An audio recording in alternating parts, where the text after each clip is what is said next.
Hey, so this week we are going to start talking about listening to your body and learning how to do that. A lot of you are in the same boat as me. We are, for the first time in our lives, trying to listen to our bodies while we also have young kids at home that are demanding our attention. Maybe we have a really busy work schedule, whatever it might be. It might be the first time in our life that we are listening to our body, or we might be getting in tune with our body now that life is slowing down a little bit more, now that your kids are getting a little bit older. So, this week, what I'm going to do is I'm going to break listening to your body into 5 different sections and kind of give you specific checkpoints that you can use to go through and check in with yourself and kind of make it a daily habit and something that's a little bit more ingrained so that you are able to do this easily on a daily basis and live your most optimal and healthy life that you possibly can. Hey, so this week we are talking about listening to your body, and we are going to start with digestion because a lot of times food is something we are standing up, walking around our kitchen, shoveling it in, feeding our kids, shoving in the crackers, the goldfish crackers, whatever it might be.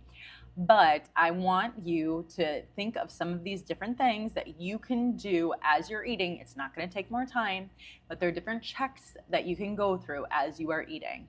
Are you sitting down? Are you looking at a screen? Are you chewing your food thoroughly to an applesauce-like consistency? Are you going slow? Are you finishing your protein first and your carbohydrates last? And then, aside from all of that, I want you to use a fullness scale. Are you eating when you are so hungry? You're at like a 1, I need food right now, I'm going to eat the entire kitchen? Or are you eating more when you're around a 3? So this hunger scale that I'm talking about, 1 is I could eat the entire kitchen, 10 is I am stuffed full. So you want to eat when you're at about a 4, maybe a 3. So you're in that place where you're just starting to get hungry. And then at the end of your meal, you want to feel like you are around that maybe 7 or 8. You feel fully satisfied, but you are not stuffed.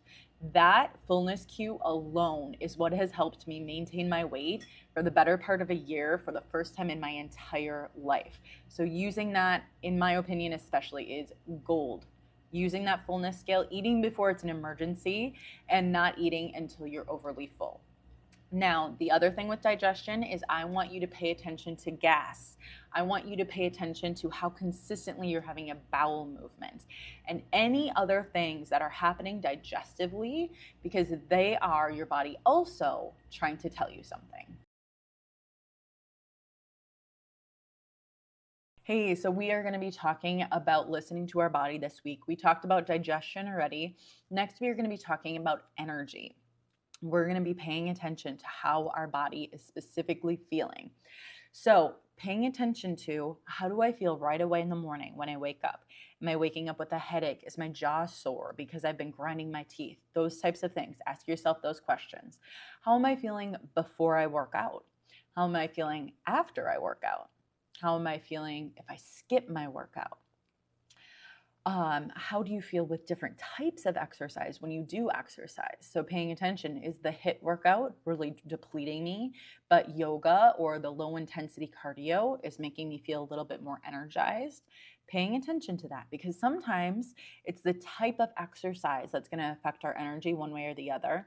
Skipping a workout is probably usually not going to help with your energy, so paying attention to that too, but maybe also, how is your energy after you eat a meal, especially if it's higher carb or higher sugar, and paying attention to that? How do you feel if you skip a meal? How do you feel if you eat more meals throughout the day? Or how do you feel when you eat 3 larger meals throughout the day?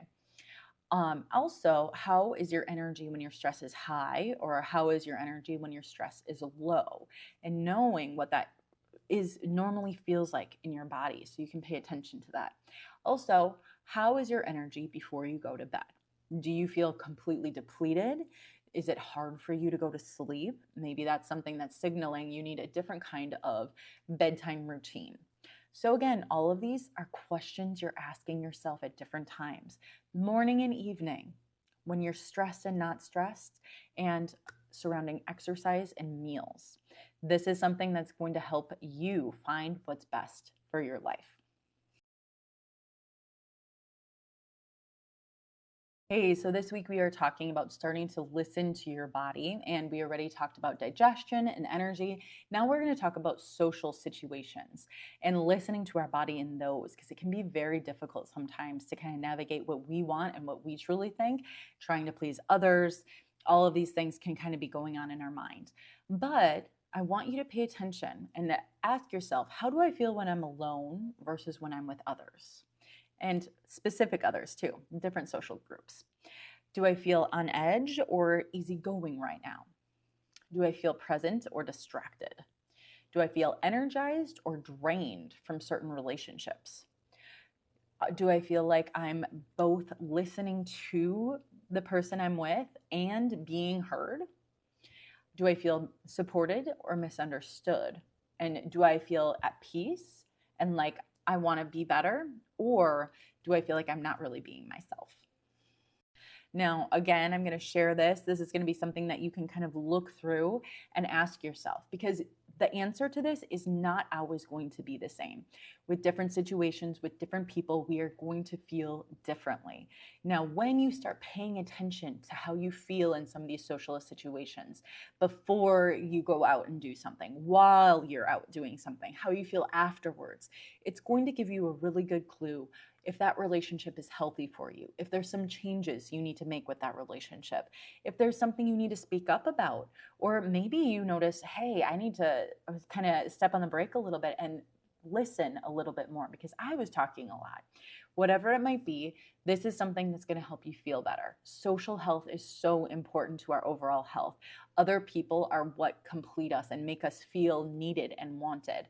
But at what cost? We have to make sure that it's done in a healthy way. So these questions can be really helpful.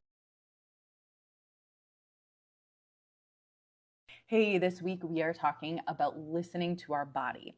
Now, the first things that we talked about were digestion, energy, and our social health.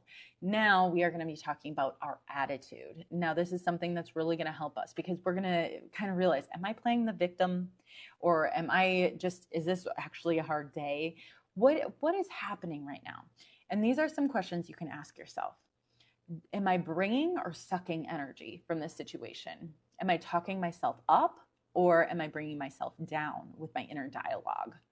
Am I envisioning a good or a bad day ahead of me? What am I setting myself up for? Am I playing the victim or overcoming an obstacle? Am I procrastinating or getting it done? Am I worrying or am I planning? Am I ruminating or am I problem solving? Am I allowing feelings as they come or suppressing feelings? Again, I'm going to have this checklist for you, and this is a great. And I really hope this checklist is going to be helpful for you, especially when you're having one of those mornings or one of those moments where you just feel stuck. Sometimes it's us. Sometimes we are the ones sucking the energy. We're the ones that are just kind of worrying about things instead of actually planning. We're too focused in the future. Whatever it might be, these are great questions to ask yourself so you can realize where you are in a situation, and it kind of broadens your perspective so you can get a different view on what's happening in this situation instead of being stuck on the inside of it. So attitude, that's going to be something that's going to help you with your overall health and listening to how you actually feel instead of reacting and staying stuck in a situation. Hey, so we have been talking about listening to your body this week, and the final thing that I wanted to talk about is your physical health. I know digestion was a physical health, and so is energy, but this as a whole, our physiology, how our body is feeling, this is our body talking to us, and we need to listen to that. Are you feeling tense or relaxed? How is your breathing? Is it really shallow, or are you taking those deep belly breaths? Are you having tunnel vision, or are you able to clearly see everything around you in your peripherals? Are you fidgeting and like with a pen, whatever it might be, or are you still and relaxed? Do you have racing or clear thoughts? Do you feel like you're in rest and digest or fight or flight? Are you aware of or ignoring different cues that your body is giving you? restroom needs, thirst or hunger, hurt feelings, illness, or fatigue.